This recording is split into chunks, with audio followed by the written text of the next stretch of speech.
Hi everyone. आज के video में हम लोग पढ़ने वाले हैं प्रकाश का परावर्तन। तो आज के वीडियो में हम लोग पढ़ने वाले हैं प्रकाश का परावर्तन। ठीक है, तो सबसे पहले इसका डेफिनेशन लिख लेते हैं कि प्रकाश का परावर्तन होता क्या है। ठीक है, तो जब जब एक प्रकाश किरण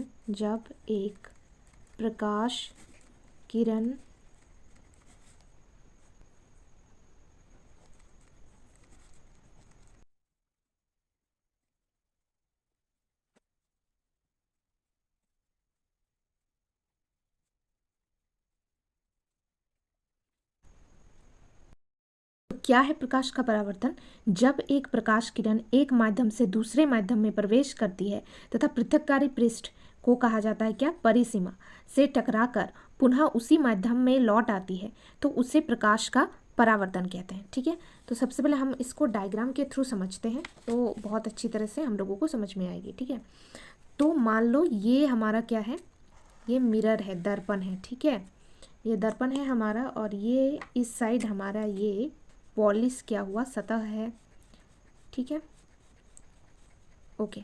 अब क्या होता है कि इस दर्पण पर कोई प्रकाश किरण आकर ऐसे गिरती है।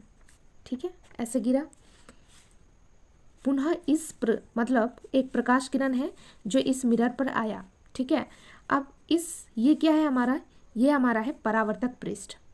क्या है ये हमारा, यह हमारा है परावर्तक पृष्ठ।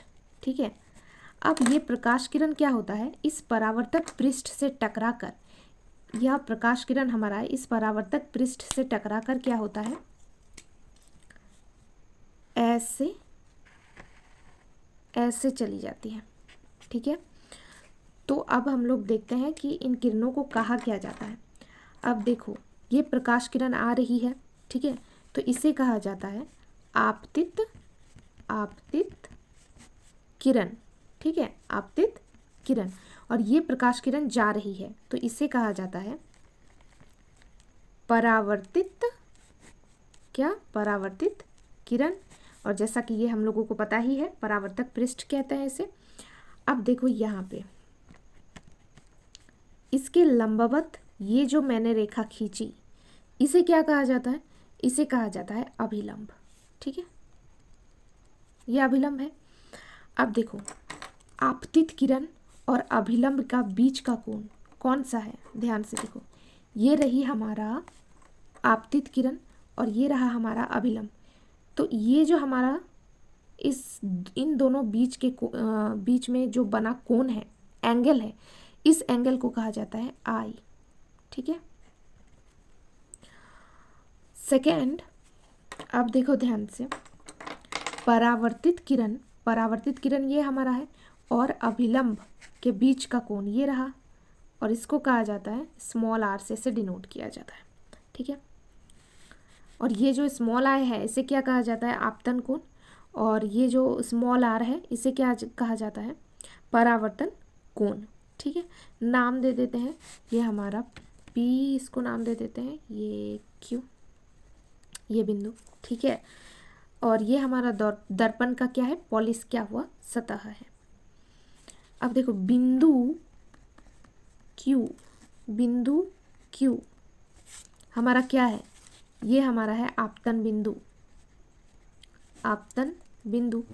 अब देखो, आपतन कोण यहाँ पर बन रहा है तो ये इस पॉइंट को क्या कहेंगे, आपतन बिंदु ही तो कहेंगे। ठीक है, और ये हमारा एंगल आई जो है इसे कहते हैं आपतन कोण। ठीक है, और ये जो आपतन कोण है ये आपतित किरण तथा आपतन बिंदु पर अभिलंब के मध्य क्या है हमारा, के मध्य कोण है। ठीक है, और ये जो हमारा स्मॉल आर है इसको कहा जाता है परावर्तन कोण। ये हमारा क्या है, परावर्तित किरण। ठीक है, तथा आपतन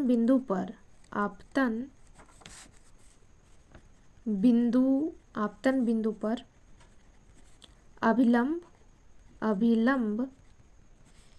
के मध्य कोण है, मध्य कोण है, ठीक है।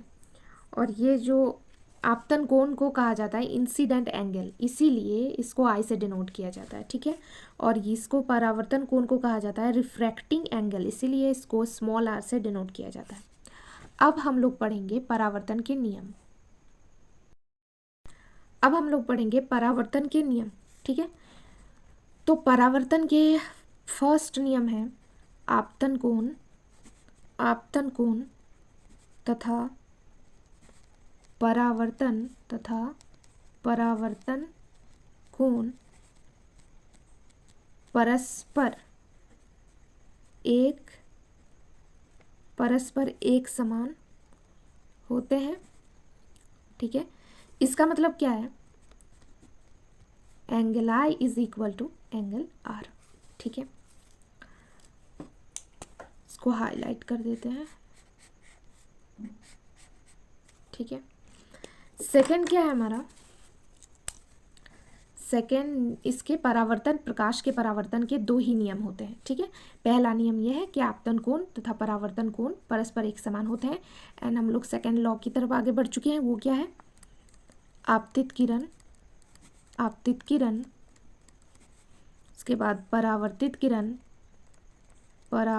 किरण तथा जो हमारा अभिलंब है, अभिलंब तीनों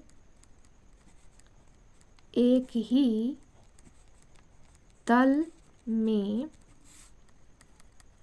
होते हैं। पहला लॉ हमें क्या कहता है, पहला लॉ हमें कहता है कि आपतन कोण तथा परावर्तन कोण परस्पर एक समान होते हैं। इसका मतलब क्या है कि angle i is equal to angle r. Second law हमें कहता है आपतित किरण, परावर्तित किरण तथा आपतन बिंदु पर खींचा गया अभिलंब या फिर अभिलंब तीनों एक ही तल में होते हैं। अब देखो फर्स्ट लॉ तो हो गया, समझ में आ गया। सेकेंड लॉ के लिए ये भी समझ में आ जाएगा। सेकेंड लॉ के लिए हम थोड़ा सा डायग्राम में चलते हैं, ठीक है। अब देखो यहाँ पर डायग्राम में आ चुके हम लोग। सेकेंड लॉ क्या कहता है, सेकेंड लॉ कहता है कि आपतित किरण, परावर्तित किरण तथा आपतन बिंदु पर खींचा गया अभिलंब तीनों एक ही तल में होते हैं। देखो ये आपतित किरण का तल क्या है, ये परावर्तक पृष्ठ, ये परावर्तित किरण का तल क्या है, परावर्तक पृष्ठ। आपतन बिंदु पर ये जो आपतन बिंदु क्यों है, इस पर खींचा गया अभिलंब, ये जो अभिलंब है इसका तल क्या है, ये भी है परावर्तक पृष्ठ, ठीक है। समझ में आया। मतलब एक प्रकाश किरण अगर मान लो, पहला लॉ ये है कि आपतन कोण बराबर परावर्तन कोण, तो अगर कोई प्रकाश किरण 30 डिग्री पर आपतित हो रही है तो वो 30 डिग्री पर ही परावर्तित भी होगी, ठीक है। 60 डिग्री पर हो रही है तो 60 डिग्री पर ही परावर्तित होगी, पहला ये। सेकंड ये, जैसे कि यहाँ पर देख लो ये तीनों का जो है तल क्या है, ये परावर्तक पृष्ठ ही तो तल है। अब तल क्या है ये थोड़ा सा समझ लो। ये पेपर जो है मान लो यहाँ पर, इसका तो ये पेपर ही तल है, ठीक है। ऐसा नहीं हो सकता कि ये आपतित किरण ऐसे आया और यूं जाएगा, समझ रहे हो। मान लो यहाँ पर ध्यान दो, ये आपतित किरण ऐसे प्रकाश किरण आया तो यूं ऐसे ऊपर की ओर नहीं जाएगा, ठीक है, ऐसे जाएगा। तो इसका तल तो यही है। आई होप कि तुम्हें समझ में आया हो। सो हम लोगों ने आज प्रकाश के परावर्तन के बारे में पढ़ा और उसके नियम के बारे में पढ़ा, और अगले वीडियो में हम लोग नेक्स्ट इसके टॉपिक के बारे में डिस्कस करेंगे। तो if you like then please like share and subscribe to our channel. Thank you for watching this video.